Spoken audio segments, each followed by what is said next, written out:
But first, a group of women who were former residents of homes for unmarried mothers have written to the Attorney General requesting that prosecutions for the deaths of those while in the care of the homes be prosecuted under genocide legislation. They believe that given the confirmation of babies' remains in Tuam and the nature of the state-run institutions which they say cause them to suffer serious bodily and mental harm through forced incarceration and removal of their children. Newstalk's Shona Murray caught up with the group's spokesperson, and Shona is with me now. Shona, good morning. Morning, Pat. Who did you speak with? Well, I spoke to Cathy McMahon, who's the spokesperson for First Mothers, which is, of course, one of the many groups that have evolved as a result of this tragic period. Cathy McMahon had been in the Good Shepherd convent in Dunboyne, and then she was also in St Patrick's in Navan Road. So this was really, she was a very typical story. Yeah. She was a 17-year-old girl. 17 years old? Yes, found herself pregnant the first time. Really, she just says, she explained to me, she was given no information about the fate of what was going to happen to her or her baby until a priest arrived at the home. I had made contact with her father after I'd been brought to Dunboyne, and within weeks a priest came. He was a friend of the child's father, and he warned me that I wasn't to have any more contact and that the baby was going for adoption, whether I liked it or not. He told me that I'd set the child's father astray and I'd ruined his life. So this baby was going for adoption, and that was it. How did that make you feel? I was quite scared. Anyway, I was afraid anyway. But this person that I'd never met before, sitting in the convent in Dunboyne, I've actually visited that room last September when we had our first conference, our conference down there. It was our third conference. And it brought back an awful lot of the trauma of just sheer fear. I don't know whether I don't even know whether I can put that fear into words. It was, you were just existing, you weren't feeling. That was really the climate at the time, wasn't it? The state, Irish society, as well as the religious orders, all combined. Absolutely. The way I describe it is they were working in symbiosis with each other. The state were paying the nuns, basically to get rid of young single mothers. And what happened after Cathy gave birth? Yeah, just a very typical story again. She was in hospital for a week and then she was to be brought home, as opposed to some women who end up going back to some of those mother baby homes. She was going back to her parents' house. She knew at that stage there was no choice in keeping her daughter, whom she named Vivian. But here she describes that heartbreaking moment when they parted. I dressed my baby because she was gone the same day. You always hope that day would never arrive. I've heard one mother describe, I would have stayed there forever if it meant I could be with my baby. So I dressed my baby, and my older sister had come in to pick me up, to bring me home. And she held the baby while I was getting dressed.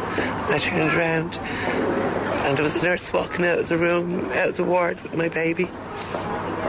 We were in behind the curtain, we had the curtains drawn, and I said to my sister, "Where's she gone?" And she said, "She's gone." What did you do? There wasn't nothing I could do. It seems that's as vivid today as it was the day it happened for Cathy. Had there ever been a discussion about her keeping the baby? Yeah, so as was normal, after about 6 months, each woman was brought to sign away officially the rights to their child. And just before that happened, her father had sort of taken her aside and said, look, maybe we could think about keeping her.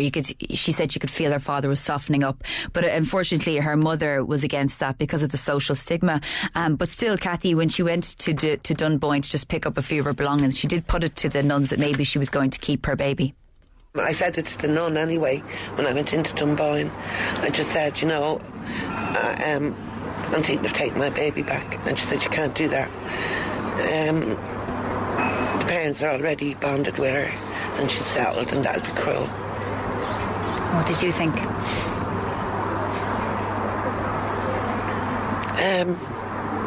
Disappointed, devastated, but it's hard to explain it. It's really difficult to explain the fear and what it was like. As it was, my parents were angry with me. There was a whole attitude from society, right across society. There was nobody there to encourage you to break away from that societal attitude, to stand up against it. So you were trapped. There's nothing you could do. And at that stage, having spent 4 months in Dunboyne, having spent time with girls as young as 12 who were pregnant, your spirit was just completely broken, And who do you blame for that? Because a lot of people blame the religious orders, but really the religious orders facilitated a lot. As I said, there was a lot of people working in symbiosis with each other. The religious orders, them being Christian, and us being, abandoned to their care, should have had an awful lot more compassion. They should have been more Christian. Our children were used as commodities. We were used as commodities. Now, like many of the families in Tuam and elsewhere, she did actually get to meet her daughter again. Yes, because I suppose the other added trauma of this whole situation is the withholding of information from mothers and their children. The state, the mother and baby homes have to this day been withholding that information. But she did have a family reunion in just this December past. We've only met 3 times. There's no animosity. She has all of the information. I hope that any information she ever asked me for, I gave it to her. She knows where I live. I know where she lives. We haven't doorstepped each other. We all met for the first time in December, but I mean all my children, because I had subsequent children. All my children, including my first daughter and my grandchildren, all met in my house for the first time on the 30th.